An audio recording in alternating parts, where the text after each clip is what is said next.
Hi, everybody. This is Never Seen It, a podcast about movies we haven't seen yet. I'm one of your hosts, Betsy, and with me is my co-host, Trent. Almost a Dr. Nick. That's what I was going for. Hi, everybody. Hi, Betsy.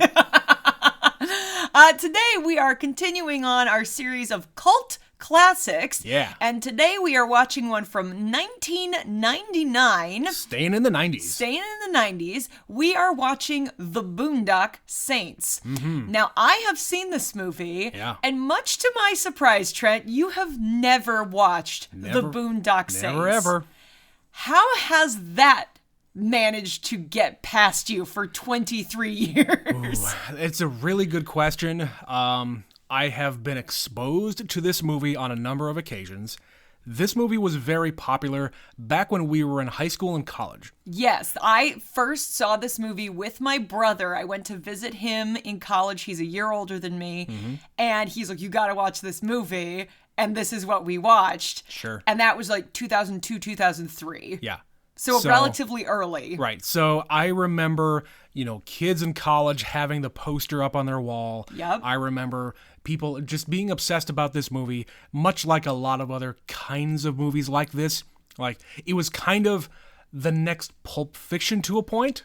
Or, trying to be. It's like trying to be another Tarantino. Yeah, and this is the late 90s, early aughts, so we're coming off The Matrix. We're always looking for something cool and new and trendy. Yeah. And for some reason, this movie spoke to our generation. I guess. As far as why I haven't sat down and watched it, I couldn't tell you.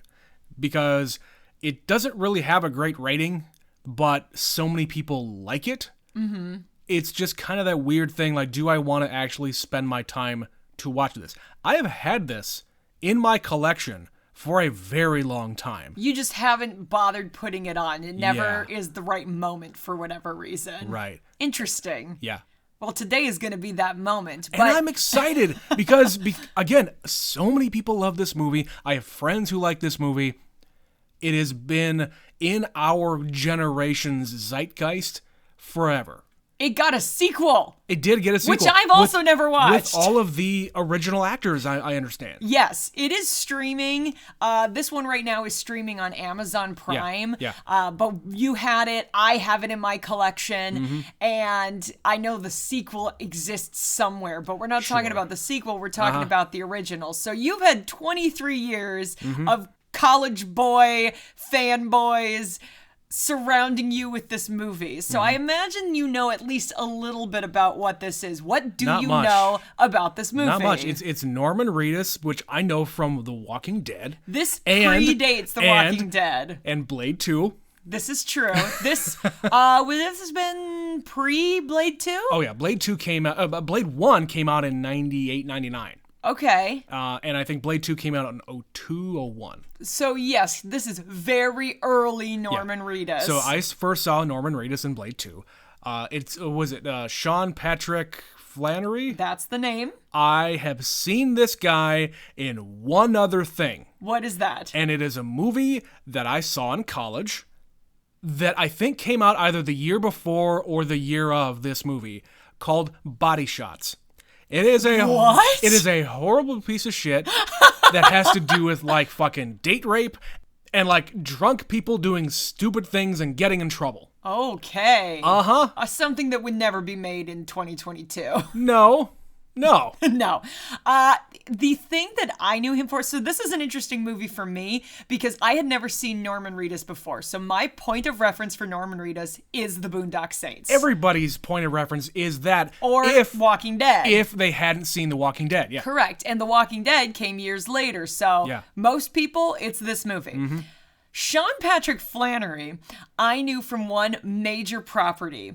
In the early 90s, he played the young Indiana Jones on the television series, The Young Indiana Jones Chronicles. And you were way into that show. In 1991 or 2 or whatever it was that it was on, I definitely watched it. And know it has been available for streaming here and there, and I've never gone back and watched it. I watched one a few years ago with a college friend, and Catherine Zeta-Jones was in it, and it blew my mind.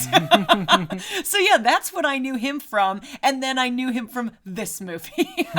All right. So very different things. And he didn't really have much of a career afterwards. He basically became a TV actor, appearing in random CBS shows. Yeah, he's one of those guys that just shows up in things.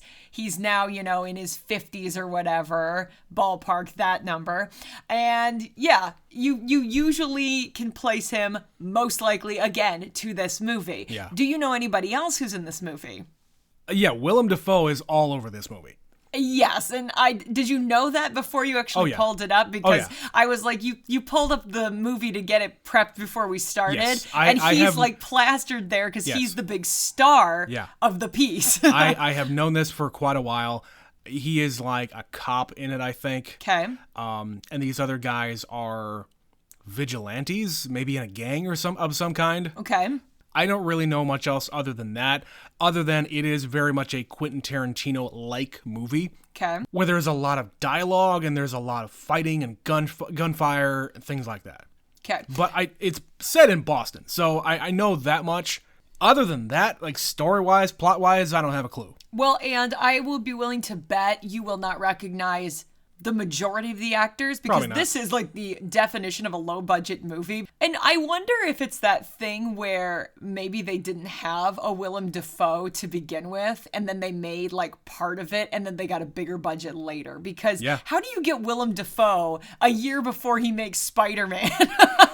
Well, he wasn't Willem Dafoe yet. He hadn't done Spider-Man yet. I know, but it's not like he was an unknown actor in the 90s. Willem Dafoe made plenty of movies. He did, but for 20, 30 years. Very bit parts. He was never a star. I guess. Never a star until he was, early 2000s. But he wasn't a household name. Yeah. Certainly. And yeah, I don't think that I knew Willem Dafoe from anything but Spider-Man. Sure. Before That's this. most everybody. That's most everybody. He also played Jesus that one time. He did play Jesus. So there's one other actor in this you might recognize, but I'd be willing to bet the rest of these people you've never seen in anything. Actually, I take that back. There is one person you may recognize, but I'm going to leave that for you to tell me. Anything else you know about this? No, I'm excited. All right, well, let's get to it. We are going to go watch The Boondock Saints, and we will be right back.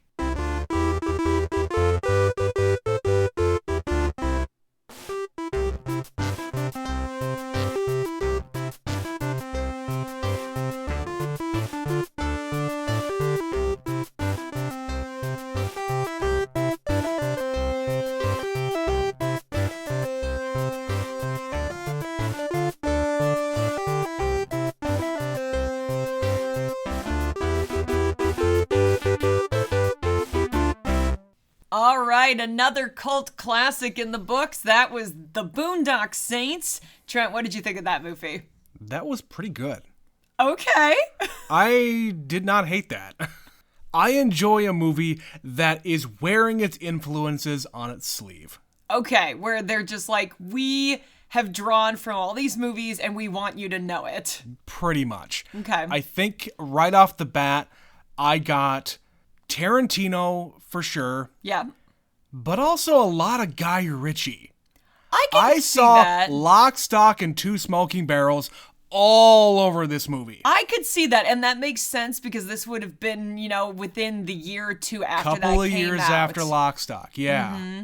This is one of those movies that it bombed. This movie bombed, royally. Yes. I don't know if you know this, Trent, but I looked it up before we started recording. This movie has a glorious 28% on Rotten Tomatoes. I am aware. This is not a great movie.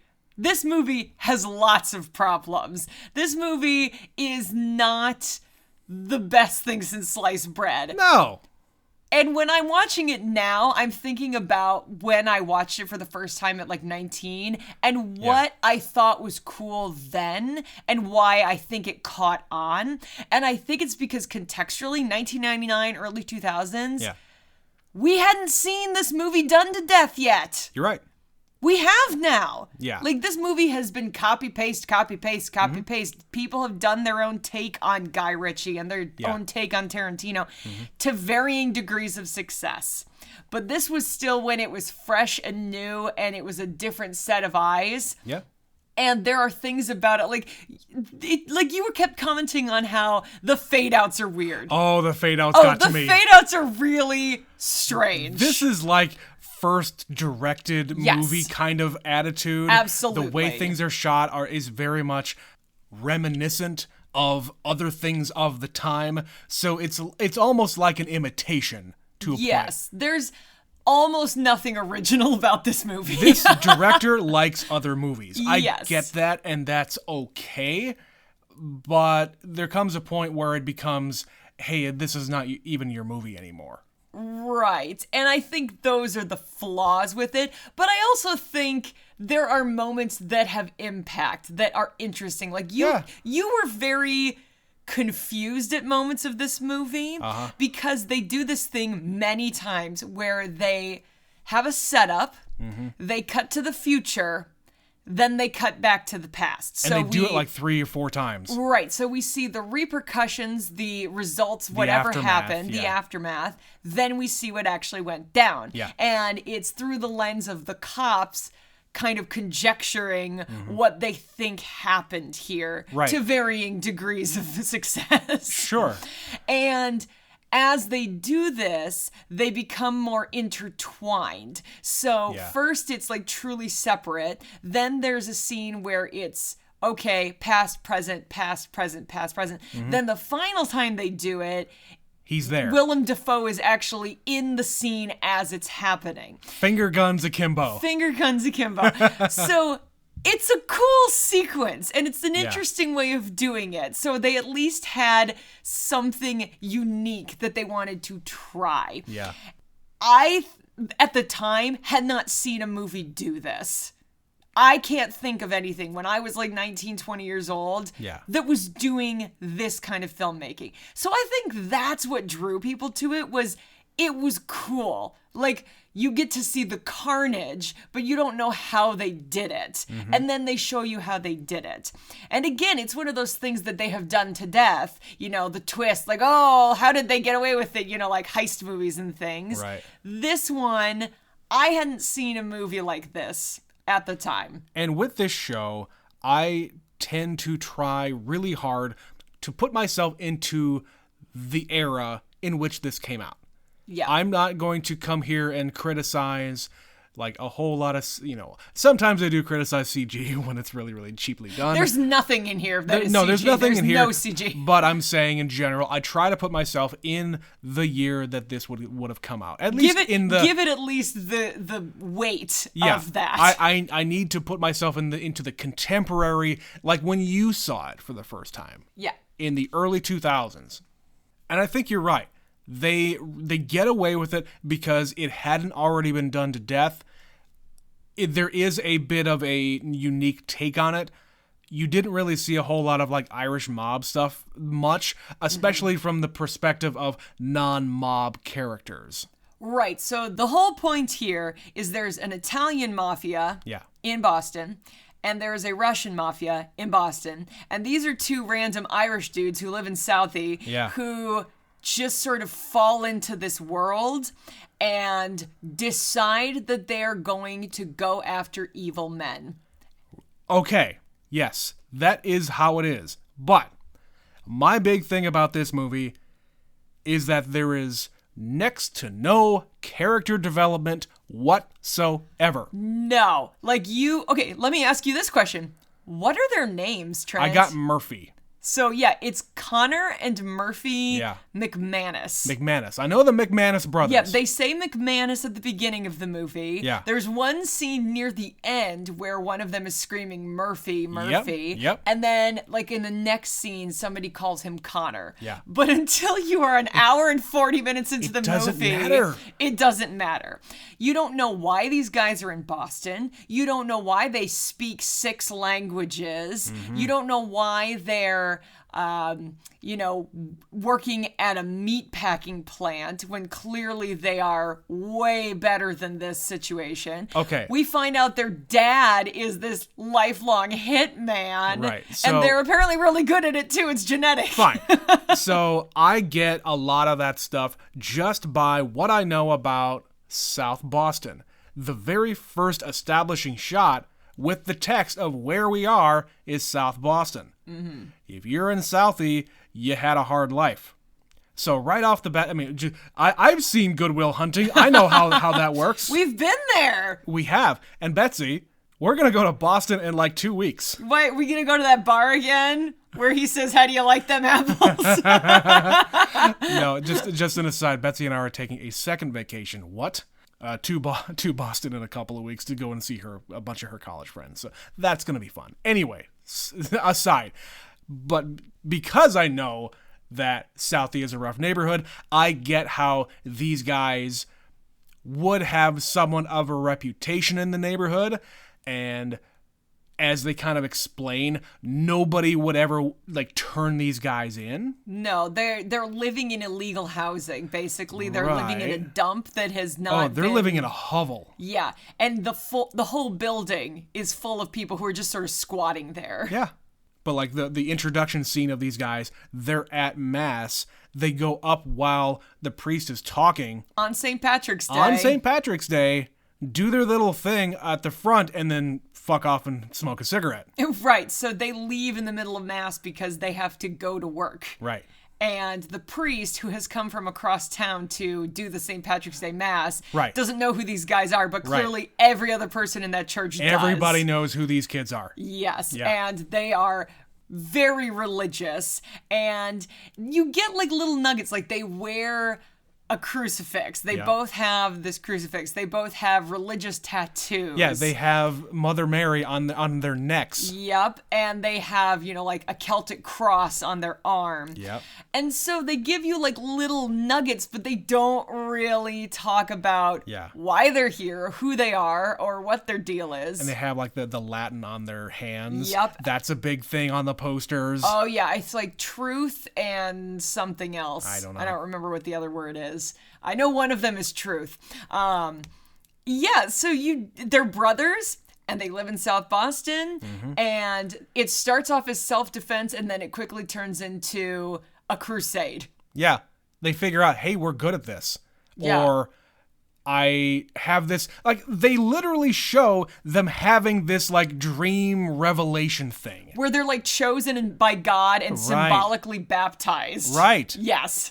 In a shitty South Boston police station. Yep. Because they don't want to leave because everybody knows them and the media wants to find out what's going on because they probably know about them too. Probably. Like they've probably gotten into trouble over the years and they want to know what's going on with the local two boys. Absolutely. One other thing that bothers me immensely about this movie, because there's no like context for why they're here. They both have Irish accents. Fine. Oh boy. It's Boston. Oh boy. They have Irish accents. Except when they don't have Irish accents. Oh. These are like... Okay, Sean Patrick Flannery was actually okay. I don't have any problem with him whatsoever. Sean Patrick Flannery can do an Irish accent. He had a very good Irish accent. Norman Reedus doesn't have it at all. He has the worst part of it was at the very, very end when they're doing their speech in the courtroom, and dude, it's like he gave up entirely. Dude, yeah. Did you run out of film? You couldn't do that again? Oh man. It was like, hey, so you're Irish, right? Maybe we should just have you do Irish accents, and this is like 10 minutes before they started filming. That was like the first scene. That's what it feels like, because there are moments where it's okay. good. But even Sean Patrick Flannery at times is really not good. I mean, not everybody has a perfect accent. No. Even in normal life. Well, and what's great about this is there was one other actor I told you recognized, and you did, and it was Billy Connolly. Billy Connolly. And of course, Billy Connolly is Scottish. Indeed. He is not Irish. Nope. But you know what? He's a good actor, and he was doing the accent appropriately. Not that he has that many lines. No. but he's actually, European and knows accents. He's from that neck of the woods. He can Yes. pick it up a lot easier than these two American schmucks. Indeed. And Billy Connolly is a comedic actor. He is. Yeah. Yeah. And I suppose maybe they just wanted somebody with that kind of look. I For guess this. he's I've got never a seen great him. look. I've never seen him in anything. Never? The only thing I've seen him in is The Aristocrats. So that's your context for Billy Yes. Connolly. Yes. And I don't think he had the big beard then. I think he just had a mustache. He just had or the mustache. something. Yeah. Yeah. But yes, he is a very distinct, tall gentleman, big beard, and long hair. Yeah. And they dress him up to look like a badass, and they give him a cigar and 6 guns and just let him do his thing. They had a specific look. Yes. Like the 1999 Matrix-style sunglasses that everybody wears in this movie. Cheap. On the cheap, though. The cheap iteration, everything here, like the trench coats, like the leather straps where they're holding all their guns, the $2 gem bags that they throw their guns in. Oh, I particularly All of liked. this was terrible. I particularly liked the final scene of the movie, or near the final scene, when they're at the mafia guy's house. Yeah. And they've been captured, and the mafia guys are all huddled around, and there's one dude whose shirt clearly just came out of the packing because it still has lines on it. It still has creases. Because that shirt was recently folded, and nobody bothered to, iron it or steam it or anything before they started filming. Yeah, maybe it got fake blood on it. Which, by the way, the fake blood, way too red. Oh, God, yeah. It looked terrible. There's a movie called The Brothers Bloom, and I know you've not seen this movie. No. It is Adrian Brody, Mark Ruffalo, and Rachel Weisz, and it's like a con movie. And so they talk a lot in this movie about fake blood, and they said fake blood dries red, but real blood dries brown. Yeah. And I have never forgotten that since watching that movie, because now I watch all these movies and I see a scene like in this movie where it's carnage and everybody is covered in blood and it's bright red and it's God knows how many hours like when later. It's on their face. Oh yeah, they're bathed in blood certain times of this movie. And that's not what blood looks like when it's outside of the body. Not after it congeals, it gets brown, it dries. Even right there, it should be darker. It should at least be darker. This is bright red. You know the thing that looked the most like blood? At the beginning in the movie when Willem Dafoe puts stuff on the guy's hand to see if he's recently fired the gun. Yep. That looked like the most like real blood. Correct. And it wasn't blood. Nope. So speaking of Willem Dafoe. Oh boy. What did you think of his performance in this movie? He was the fucking star. Absolutely. Willem Dafoe knew he was the only name in this movie. Yeah. And he had the best part. And he had the best performance. He had the best performance. Yes. There are times where he is absolutely over the top in the way that only Willem Dafoe can do.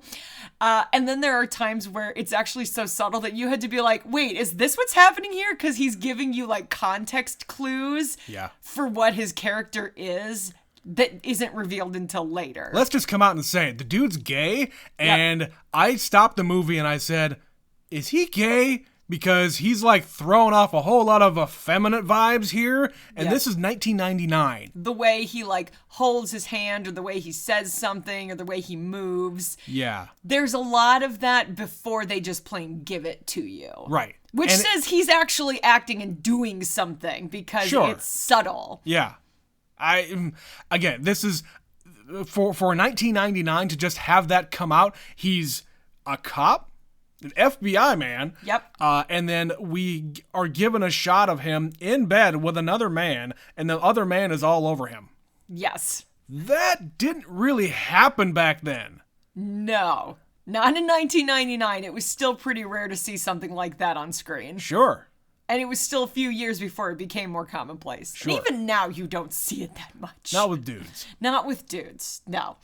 Yeah, and he is... he's so over the top, like I said. Yeah. He gets really invested in trying to figure out what's going on to the point it's driving him insane. He's got all these idiosyncrasies. And the first one that we really come across is when he's examining the 2 Russian guys in the alleyway. and he turns on his little portable CD player on his hip. That's right, Trent. On his hip. His little Walkman. And he plays classical music. Because it's cheap, Trent. We can't spend all our money Cheap, on music. it's free. He's listening to opera. Yeah. He listens to opera. There's a lot of opera in this movie. And a lot of just, like, weird duty-free. Come on. What do you call it? Royalty-free. Yes. That's the word. There's a lot of royalty-free music in this. There's, like, pretty much no music that has words to it. I didn't see anything in the credits that would make me feel like this was licensed from anything. No. But to go back to Willem Dafoe, so yeah, there's a lot of he listens to opera. Yeah. When he's examining a crime scene, he seems to forget that's what he's doing and starts like putting the bloody gloves all over his head. Like it's... Right. Right. When they were in like the circular room, like the other guys are being stupid. He has bloody gloves on and he puts his hands in his hair. Yeah. It's like, what are you doing, man? That's like first he's your just... fucking golden locks. Good God, do not do that. You said it. Willem Dafoe with the good hair. Willem Dafoe with the good hair. He has great hair in this movie. He does. Yeah, and what else? Like he almost... It's that thing where he's gay... And I don't know if... He's eccentric. He's eccentric. I don't know if other people know or they absolutely know if he's out, if he cares. Because he kind of does a lot of gay bashing. Like, he's like the... Sure. He's like he's a self-hating gay. Yeah, because he throws around the F word a lot. This was another one, just like Idiocracy, where it's throwing around some language. For this time, again, I get it. This is when we still were weirdly okay with it. And it burned out quickly. Boston being a liberal haven, Boston has not been very good to the gays over the past decades. No. The old school blue collar Bostonites were not a fan of the gays and probably still aren't. But it's gotten better over the years, I'm sure. Yeah. But he's just sort of an eccentric, gay, weird FBI man who listens to opera. Yeah.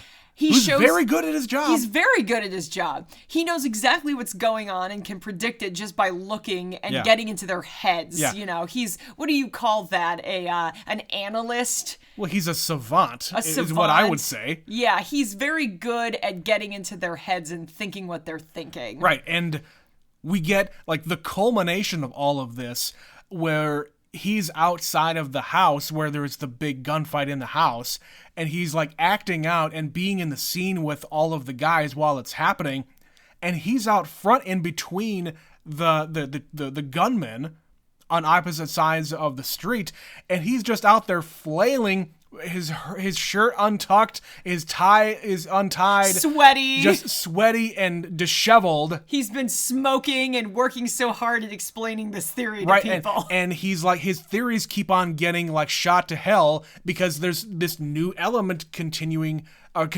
being introduced to it because they add somebody to their crew. Mm-hmm. Well, and it's funny because at the beginning of the movie, the Boston cops are morons and he knows what's going on. Right. And as he starts learning more and more and more and getting more confused about what they're doing and why they're doing it, his theories keep getting worse and worse, and the Boston cops actually start figuring it out. Yeah, because these are people that they know. Mm-hmm. And he's struggling with the situation because he basically has decided once he figures out that it's these two guys that they would never harm somebody who was just an innocent. Yeah, he's so good that he figures out what they're really doing. Yep. They're shooting bad guys. And even the other cops say, yeah, the bad guy here, bad guy there. They're all dead. Yeah, that's the thing they have in common. They're all now dead bad guys. Right. The end. And I think to kind of go back to the outside, the zeitgeist around this movie, I don't remember hearing shit about it when it was new. No. All I know... We also were too young to pay attention. It's true. But all I know about this movie and the reaction to it was, like, everybody liked the people on the poster. They put up the posters in their rooms, and it was a kind of a cool action movie. I didn't really know anything else.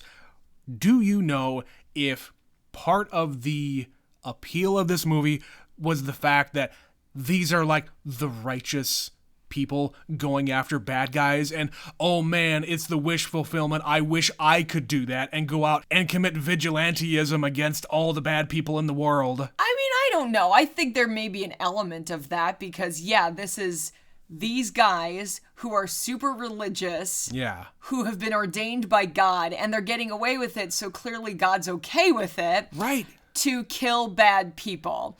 And again, not a thing you see very often. But you're right, that's exactly the word. It's vigilante justice. Yeah. But it's very hyper-focused vigilante justice. Sure, and like half the people in Boston that are apparently getting interviewed are saying, yeah, do it. Sign me up. Yeah, at the end of the movie, as the credits roll, it's news footage where they have revealed themselves to the world. Right. They show up and say, this is what we're all about. This is who we are. This is what we're doing. Yeah. You know, if you're a good little person, don't worry. We're not coming for you. But the second you cross the line, watch your back. And so they're interviewing the public, asking them what they think about the Saints, as they call them. Right. And a lot They don't say Boondock in the entire movie. No, so I don't know why they threw that in there other than maybe it's just a Boston thing. Well, and the Saint, like, was a property that existed in the 90s, so maybe it was just too close to that. I don't know. Who knows? But they're interviewing all these people, and some of them are like, I don't want to talk about that. No comment. Yeah. I don't want to talk about it. And other people are like, I'm ready. Sign me up. Right. Like, they're killing bad guys. Like, I'm here for it. Make the streets safer. Let's do this. Sure. And other people are like, I don't want my kids out there and blah, blah, blah. Like, they're not going after your kids, dude. No. But then again, what I actually think about the entire thing is irrelevant. But, you know, it's they liken themselves as superheroes, like going after the wicked. Yep. And punishing the wicked, but straight up murdering the wicked. They are straight up murdering people. Yes, they are, Trent. Yeah. And they're saying prayers while they do it. And, yes. Falling down from the ceiling covered in rope and just killing 9 guys easily. And, getting caught. Mission Impossible style or Mission Idiot style because they're Sure. fighting in the air ducts and they fall through the ceiling. They just happen to have their wits about them and their guns are loaded. And then I wanted to touch on one more thing about Willem Dafoe. We didn't touch on it yet. At the end of the movie, he shows up in drag. Yeah. Willem Dafoe does drag in this movie. And he makes out with a dude at the front. He's a call girl. Yeah. Yes. And he's not a very pretty call girl. No. So this dude must really want to get laid because he's all about it. And it goes too far, and he admits it. Like, he immediately says after he has killed the guy. Too far. This was too far. And then he goes around and continues to kill people. He decides to help them, and this is how he's going to help them. And then at the end of the movie, he gets them into the courthouse. Like, he turns off the...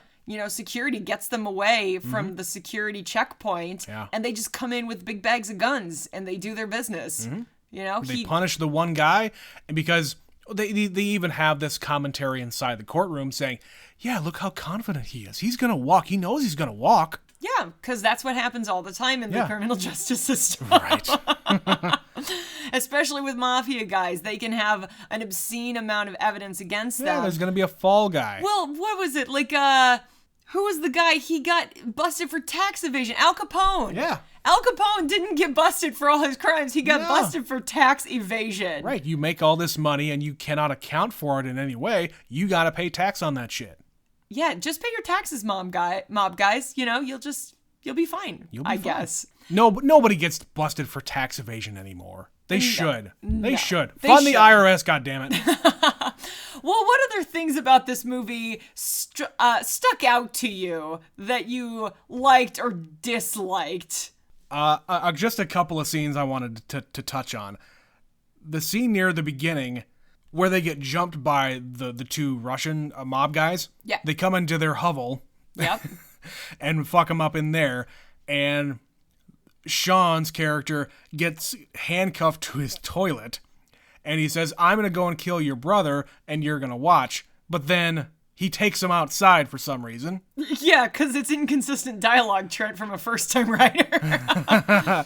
So he takes him outside. He fucking hulks his way to pull up the toilet. It's a rusty, disgusting old toilet. Yeah, and of course. He just yoinks it out of the floor. Yeah, and he brings it up to the roof because, of course, he knew exactly where they were going to be down below. Yeah, he did, Trent. And he throws the toilet down there, but then he also jumps off the building himself. Yes. With no support, no parachute, no padding. He just jumps off a roof. Onto a guy. He's fine. Yes. That won't happen. You are going to break a lot of bones if you are falling off the top of a building. Yes. And they were on the 5th floor? Their apartment is on the 5th floor, so logic dictates they were probably actually on the roof, which makes it the 6th floor. Yeah. Uh-huh. Yeah, he jumped off a 6-story building in Boston and crushed a guy. And didn't break a bone. He had a limp. This is like tough guy movie shit, Trent. And he didn't even have like a tough guy or like a cool landing and all. He just kind of... He flopped on him. He just kind of flopped on the guy. Mm-hmm. But even still, that doesn't make any sense to me. Well, and then it doesn't kill the guy. He dies because he gets bashed in the head by a toilet. He just kind of gets grazed by it. Yes. But he makes it down and all is well. And that's how the movie starts. Shit. Of course, even before, they're in the pub and the guy, the bartender says, I'm going to have to shut everything down because... bartender with Tourette's. Yeah. That was a weird choice. I guess, yeah. It was just a reason for him to yell "fuck ass" a lot. Yeah. So the Russians come in and they say, "Get out of here. We're taking over the place. You need to close down now. Get out now." And they just decide to beat these guys up and torture them. Yeah. That's fucked up. They're just so good at things. No, they're really not. They're lighting his ass on fire. 'Cause it's St. Patrick's Day, and who doesn't love a good ass fire? Jesus Christ.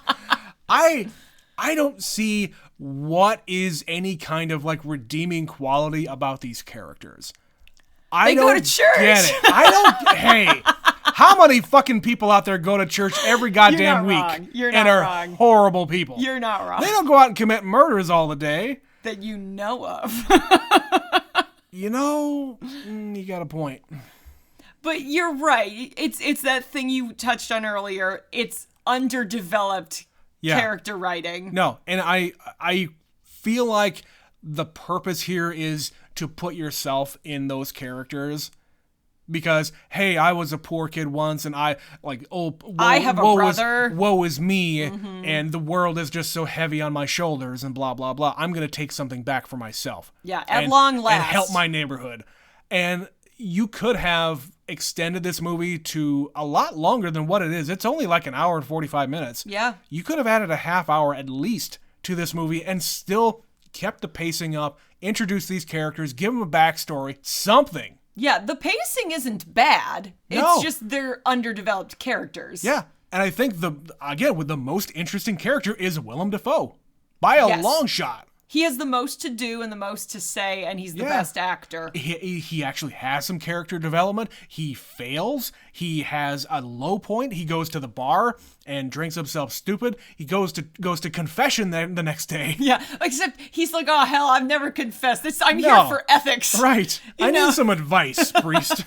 It's all ethics.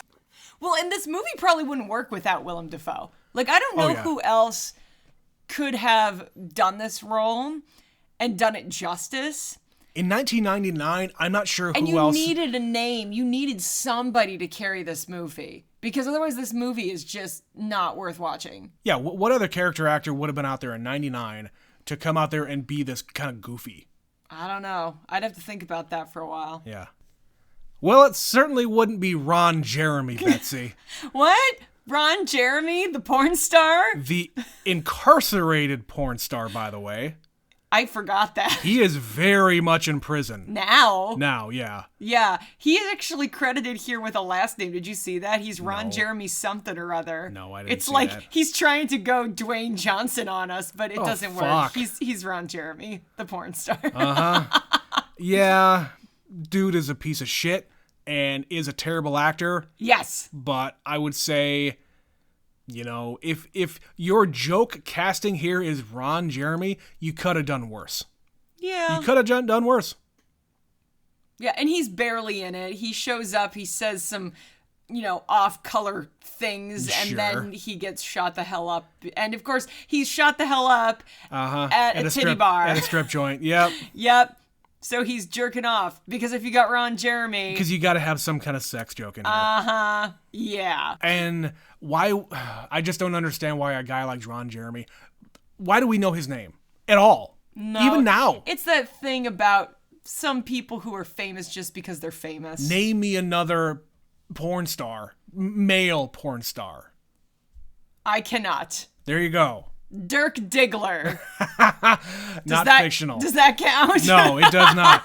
We're off on a weird topic here, tangent here, but there's a lot of weird stuff about this movie. It wouldn't be never seen unless we went on a tangent. Yes. Anyway, the last thing I wanted to mention here was the fact that these guys, they probably had a hard life. They grew up in a pretty hard part of town. They've probably seen some shit. And probably done some shit. But the fact that they are so fucking blasé about mass murder... And that they never considered before. They just sort of start right into it. Right. And they're good at it. Immediately. They even say, yeah, these guys were good shots. And, there's probably, again, more development you could have done because the big thing at the end of the movie is there's this character, Il Duce, the Duke. Sure. And it's Billy Connolly, and he's this, master assassin who fucks people up, and the mob doesn't even fuck with this guy because he's so good. And he's there to kill these two guys, and he comes in and they're reciting a prayer. Well, earlier in the movie, they say that's a family prayer. My father said it, and his father before him. Yeah. Well, the whole reveal is this is their father. So he hears them saying the prayer, and he starts saying the prayer. None of them recognize each other because he's been in prison for 25 years. Right, and they're probably all of 25. But then the question is, how much did you know about what your dad did for a living? Because your mother insisted on you knowing all these languages. Were you just straight up being groomed to be assassins? That's the only thing that makes sense, that they were being groomed to follow in their father's footsteps.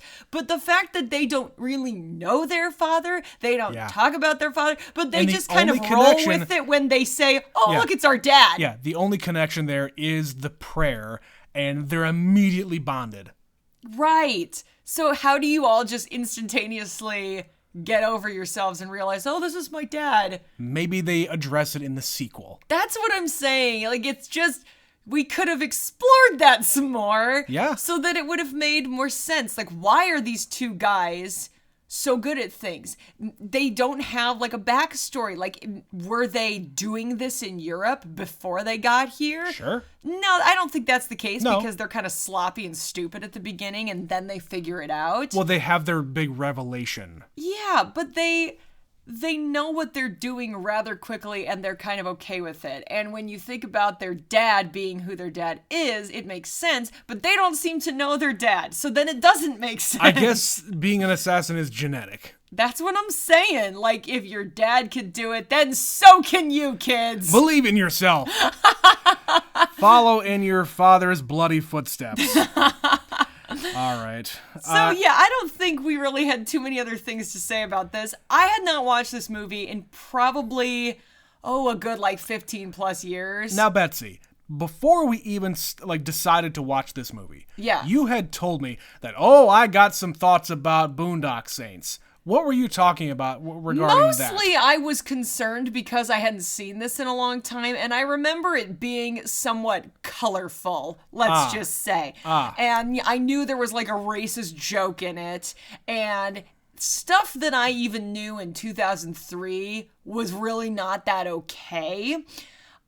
And now I'm just waiting for how bad it is now. How had this aged? Okay. And I'm happy to say it wasn't as bad as I thought it was going to be. But I hadn't watched this in so long that I'm like, is this movie just like hot garbage that the wrong people like? That the wrong people like, that Yeah. I am misremembering. Like, I don't want to associate myself with this movie. Just because it's been so long since I've watched this. Sure, a lot has changed. A in lot has 23 changed. years. And I think it's not a good movie. Just like we just watched Idiocracy. So far we're 2 for 2, and I think that's probably going to be a common theme with most cult movies, is they're movies that bombed at the box office, but are loved for other reasons. They have this underground following. They find an audience that loves them passionately, and I have no idea why this movie, of all movies, would have a cult following. And I think it genuinely is just that thing where it was the early days of DVD, people would circulate it, it was an interesting take on the genre that hadn't been seen before. My take on this is maybe they just didn't see any of the other movies. Maybe. You don't see I think I saw Snatch before I saw Lock, Stock. Almost definitely. And I love Snatch as a movie. It's one of my favorites. It is the best Guy Ritchie movie by a mile, followed by Lock, Stock. Yeah. And of those people who did not watch those original movies from Guy Ritchie and Quentin Tarantino, if you missed those and you saw this one, you would think this movie was really fucking cool. That's fair. And at the time that I saw this, I probably hadn't seen too many of those. I feel like I had already seen Lock, Stock, but it's possible I hadn't. Yeah. I certainly hadn't seen Snatch yet, or maybe had seen it once and didn't really get it. Mm-hmm. I hadn't seen any Tarantino movies, come to think of it. Yeah, you didn't see even Pulp Fiction until way later. No, the first time I saw a Tarantino movie was Kill Bill, and that came out in 2003. Okay. So, yeah, I can guarantee I saw this movie before I saw Tarantino. Wow. Yeah. Yeah. So there's elements of it, and I think the biggest thing you have to remember is context. And I think what it boils down to is that when it came out, the distribution of this, there was no streaming. It was just guys buying a DVD and college dorm rooms. Like, you nailed it right there. That's the key demographic.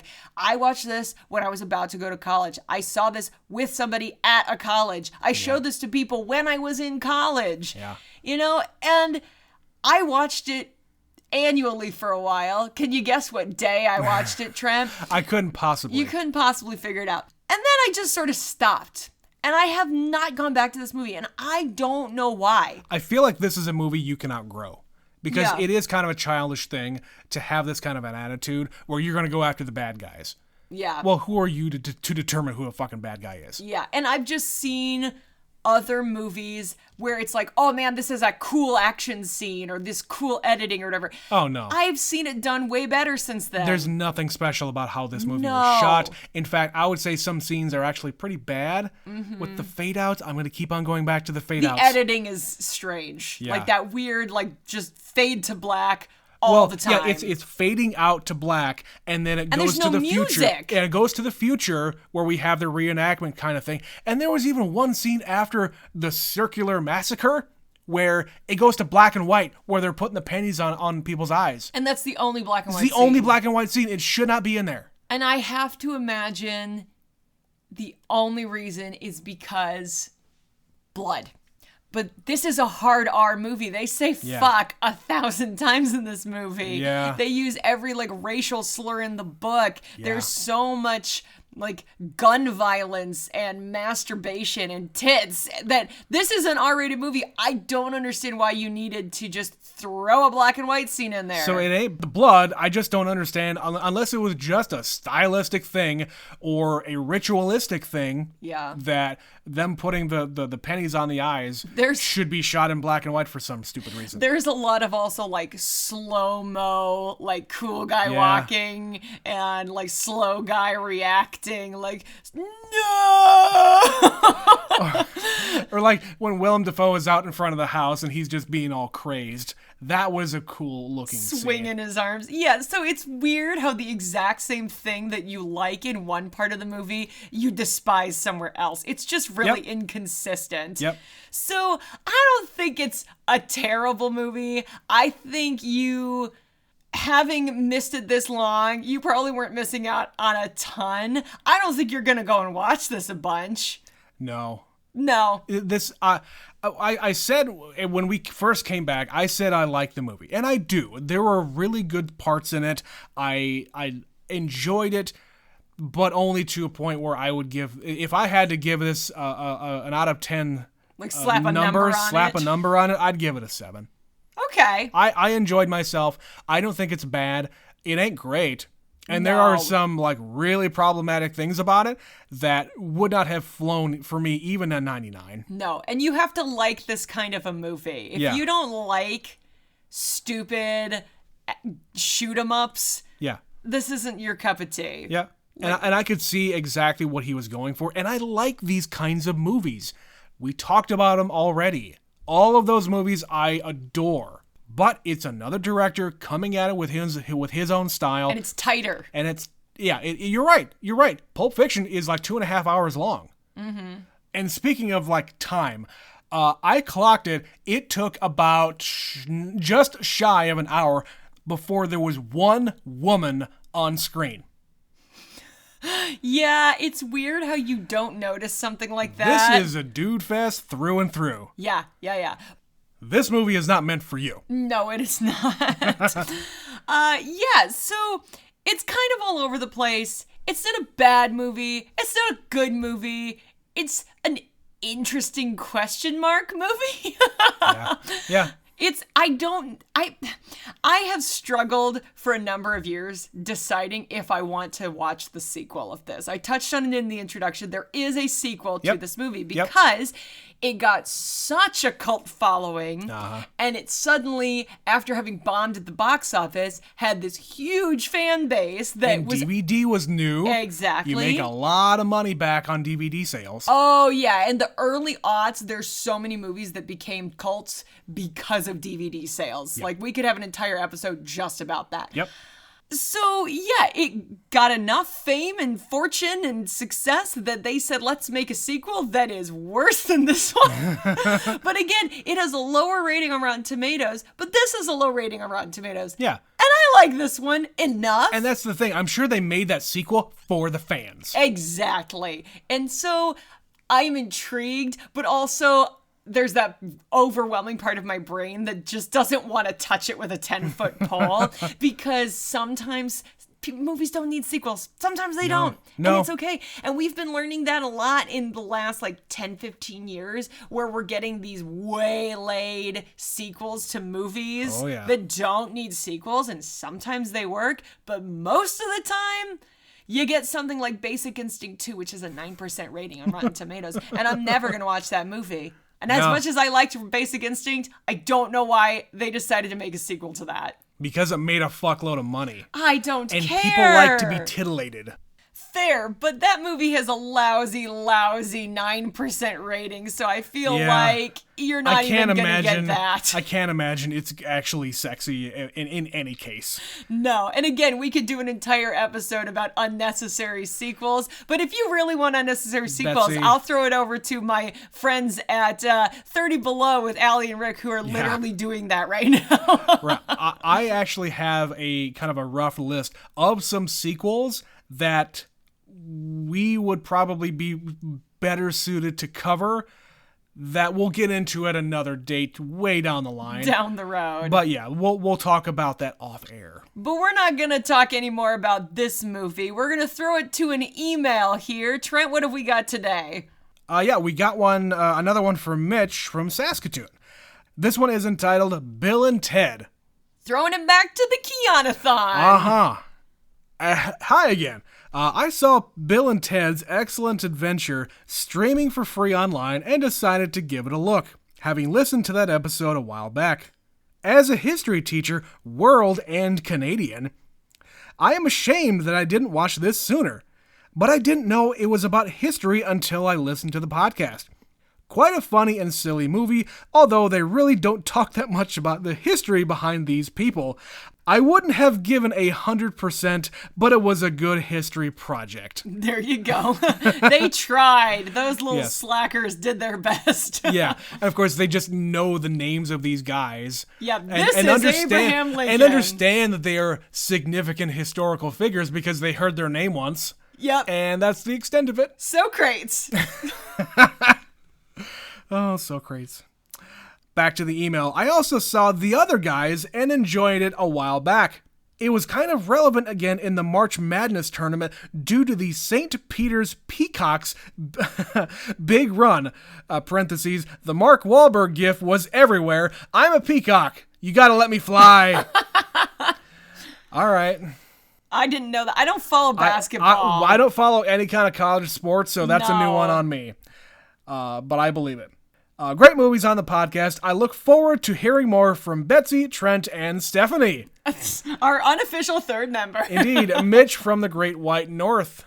Thank you, Mitch. Thanks, Mitch. Yes, Stephanie is very much a third member of this whole crew, but you are as well, sir. Yes, sir.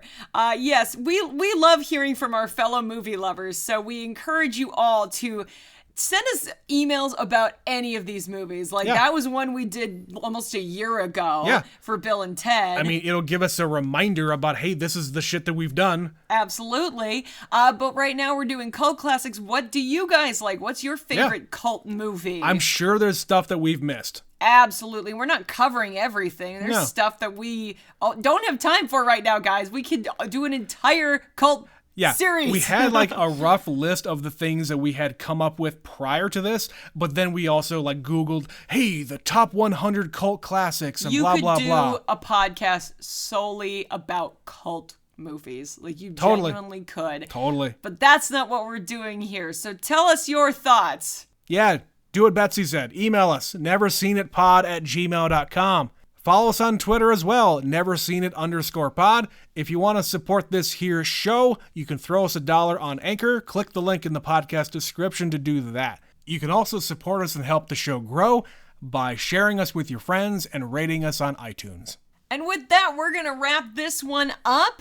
We are halfway through our cult classics, so we've got 2 more of these for you in store. In the meantime, this has been Never Seen It, and I have been Betsy. And I am always Trent. And we will be with you again soon. Bye-bye.